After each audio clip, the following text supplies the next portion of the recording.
Are you guys ready? Yay! Let's go, Daddy.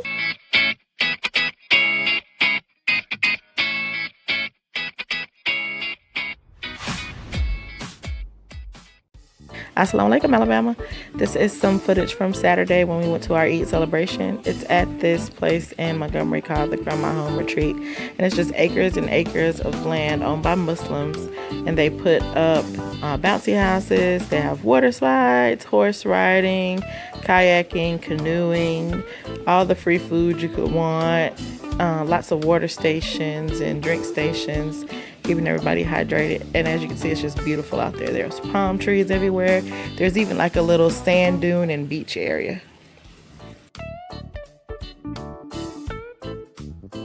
This particular time they didn't do fireworks, but they do usually do a fireworks show after Isha. And it started at 3 and ends at Isha, and then usually with the fireworks. But this time, like I said, they didn't do them. And this is the same place that we had the first Eid celebration, also after Ramadan, mashallah. Assalamu alaikum, Daddy. Okay, so this is part 2 of... Quiet! I'm trying to interview your dad! Sorry. This is part 2 of yesterday's The Everyday Life of This Muslim Mom. And if you haven't seen it, go check it out and then watch this one next. So we're going to continue from where we left off. And the next question I wanted to ask you was, do you think Muslim women should stay home, or do you think they should go out into the workplace? Stay home, of course. However, there's exceptions to that rule because somebody have to be doctors for the women, for the children. I mean, it's a lot of roles that the women have to play in order for everything to, in society to run smoothly. But there are limitations to that. Okay, what do you mean limitations? Such as, I don't think that a woman should be working on a construction site. I don't believe that a woman should be, an active combatant in the military and stuff like that. That's pretty much common sense. But some of the Sahabiyat were in battle. Yeah, but that was like a small number. But it's a sunnah. Yeah, and now it became an actual movement where everybody just want to be equal with men, but that's not what Allah say. Right, I agree with that. So you believe in gender equality? I believe in human equality, but it's just like a child. You can't expect a child to go up there and work on top of a skyscraper, because at one time in America, that's what was happening until we had labor laws. Right. Yeah, child labor. But some things, I just feel like, that's, Allah said that He gave the man more strength than the woman. Right. So, if the women are doing all of the jobs of the men, that's... What's the purpose of the men? Yeah, it's weakening the society.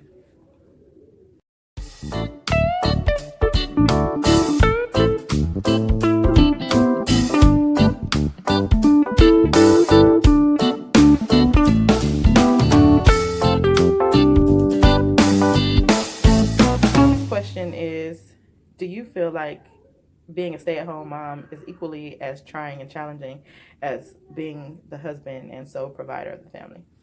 Of course, I believe that it's equally challenging. It's so equally challenging that in the Hadith, the Prophet said that is the woman's jihad.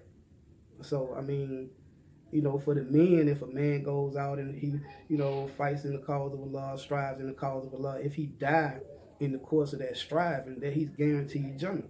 So if a woman died while holding her post down, that what she's doing is so important that it guarantees her Jannah. Alhamdulillah. Do you think that there's a misconception among men that being a stay-at-home mom and wife is not work? And why do you think that stigma exists? I would not say all men. It's like in everything in life. You have some men who, they understand, and then you got some men who just, they off in left field. Yeah.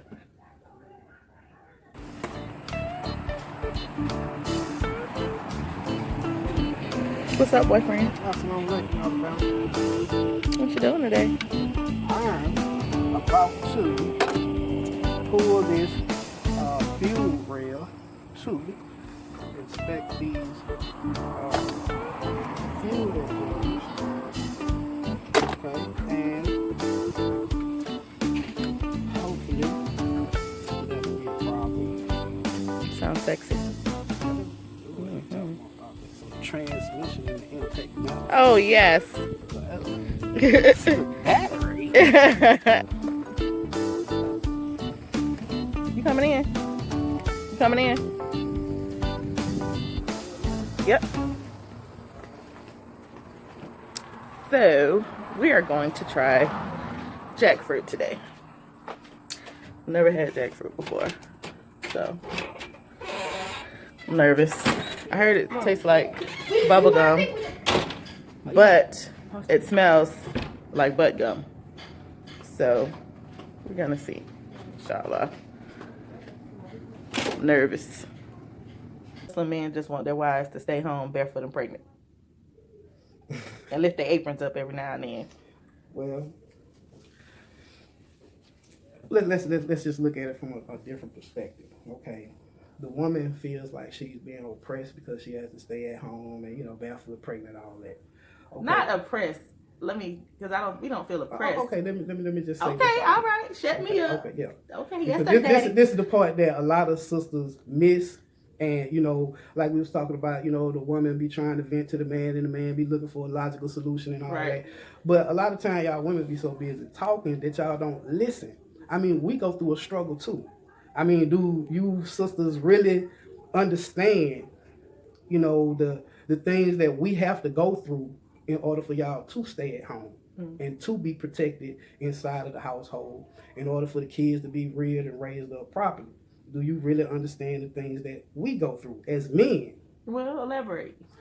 Well, first of all, I mean, every morning that we wake up, as soon as you walk out the front door, I mean, specifically for black men, you stand a chance of dying today, just by walking out of your front door. I mean, and that's a reality. It's going on, all around us every day.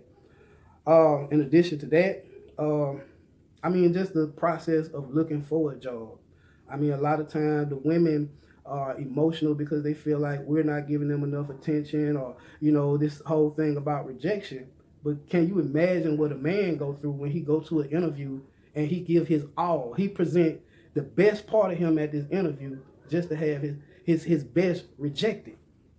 And most of the time it's for no apparent reason. To say that, you underqualified or you overqualified, right, or you fit the job description, you're a perfect match and everything. But however, we did a criminal background check and you got caught with a half of a blunt 13 years ago.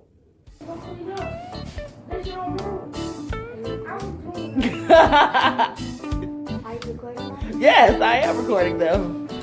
Stop. So what are some experiences that you've had that make you feel like, dang, I'm going through all this at work and then I got to come home and my wife don't want to stay at home, be a stay-at-home mom? Like, what has made you feel like, what was a day you've had that has just made you be like, man, I don't even feel like I'm being appreciated? I mean, it's not that I don't feel like I'm not being appreciated, because I understand the feelings of a woman, and so I can empathize with how a woman will feel about having to stay at home all the time. But some of the things that I go through, not just as a black man, also but as a Muslim, I mean just as a man in general, I done been set on fire at work. I done broke bones. This last incident happened on 9/11. I was working in a train yard, and just mysteriously on 9/11, a bucket full of metal fell on my head. Well, it didn't hit me in my head, but it sliced my hand, and I was out of work. And, the wife may feel like, And you had to have surgery. Yeah, and I was out of work for a while. And I mean, just imagine how that made me feel, having a wife and 6 kids and a newborn baby, and I'm basically out of commission. I can't even do side work because I got one hand. But guess what? You did it. I'm still working. Yep. With one hand. You sure did. You know, I used my elbow to substitute my other hand because I knew I had to do something, you know, because my family was dependent on me. Yeah. Tamai, what is that? I don't know. What's it called? No, I just got one half. There. Tamaya, be quiet. I just got half because they're expensive. That half was $9. No, do you want some jackfruit? But what about? Okay, my hand's dirty, so somebody else gonna have to. Okay, I'll do it. I don't know about that. Okay, so I think you're supposed to just take the pods.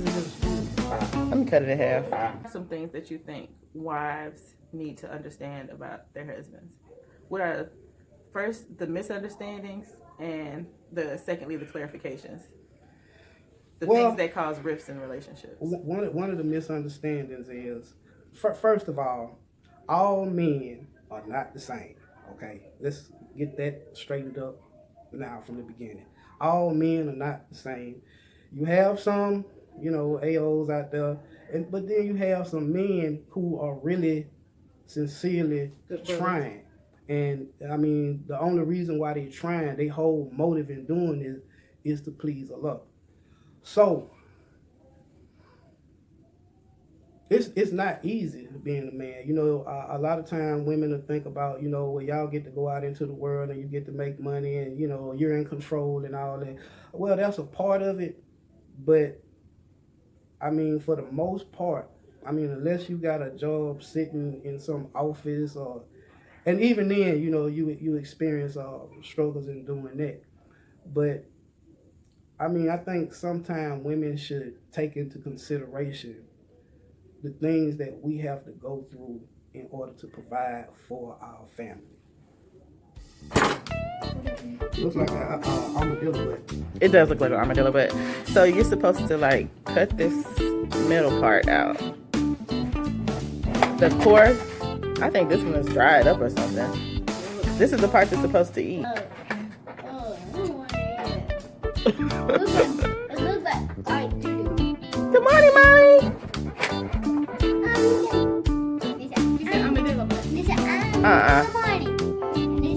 That's gotta be mold. I don't know either. Yeah. As a Muslim male, as a husband, you struggle with feeling that your wife is your possession? No. You know? No. Oh. No, do you think some men struggle with that? I mean, some men probably But do. You don't. I mean, of course, No, some not men you. probably do, but no, not me. I don't view it. I mean, because of where I came from and the things that I experienced, I look at the rights of another human being in a totally different light. I get that. You know, I mean, don't nobody have the right to control another human being. Allah gave you a mind, Allah gave me a mind. You have a will, I have a will. Basic articles of faith that we are supposed to believe in. So if Allah gave you a mind and intellect, I'm supposed to respect, you know, you going through the process of developing that mind and intellect. If anything, you know, a lot of people always say, well, the rights of a husband, the rights of a wife, but what about the rights of a Muslim? I mean, that's where we go astray at a lot of time when we dealing with our spouses, is we always looking, well, this the right of a husband. Well, that's the right of a woman. You just pay my bill. I want a second wife. Okay, but what am I saying? Assalamu alaikum. You know what I'm saying? I mean, and I think the hardest thing, too, when you get in those moments, is to just seek refuge in Allah. Yeah, I mean, you know, your wife sneeze. I mean, come on. Well, we following the sunnah. Well, what part of the sunnah you following? Yeah, that's a sunnah, but, you know, is it important right now?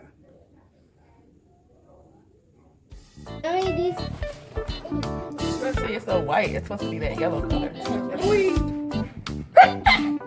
What's the smell?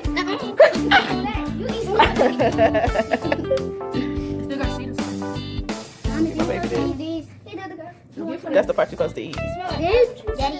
No, that part Daddy gotta eat it, Nudie. Winnie. Nope. Apples and oranges and bananas. Additional fruits. Okay. Okay, go ahead, Dodo. You barely bit it. Look, Daddy. Put it in your mouth and chew it. It's not bad, I promise you. Look at Nudie. It's sweet. It's Nudie.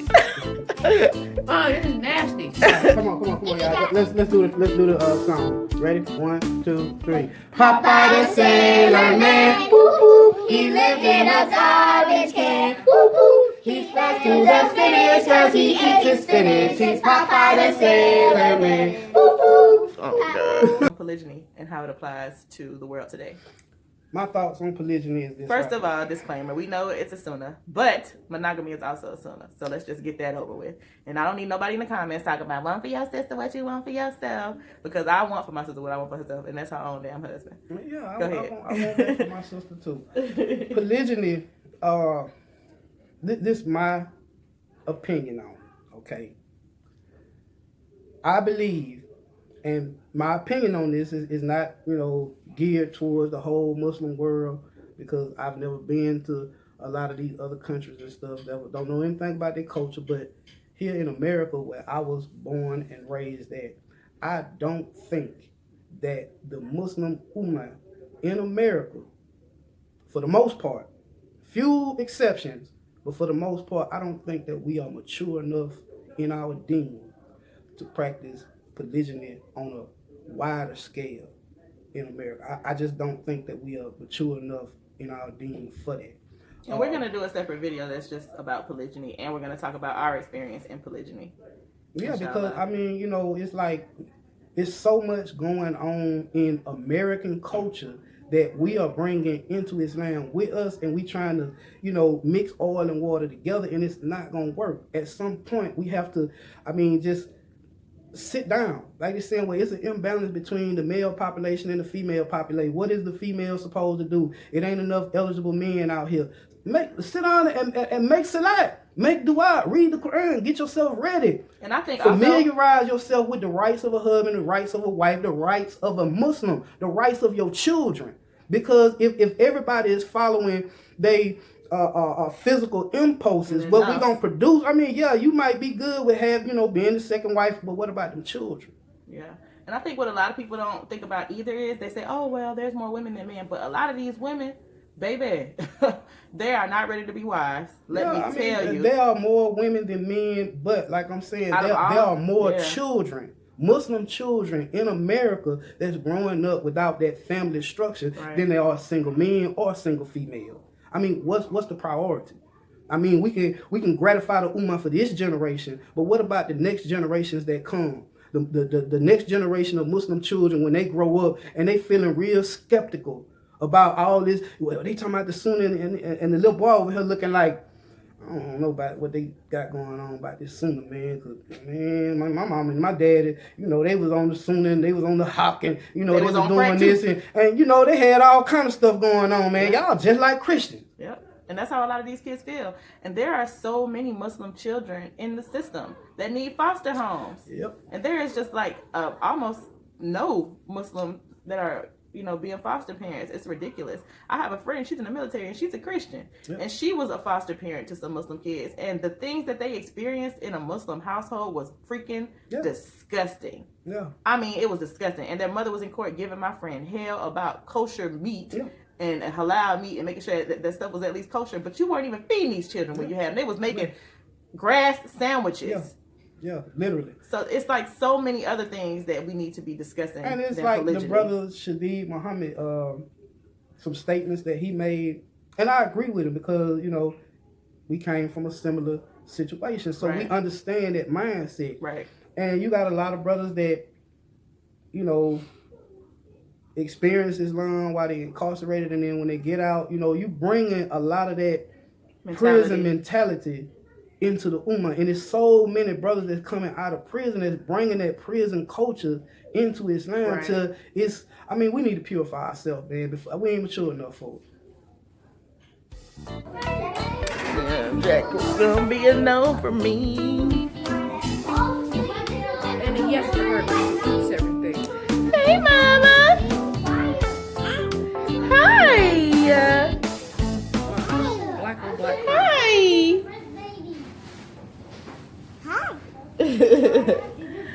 This lovely hijab is from Amy Hawkins. It's a tie-back hijab. It ties underneath like there's like a headband. It's got Pelwy a little bit because I have never been to Pelwy. Ooh la la. You like this?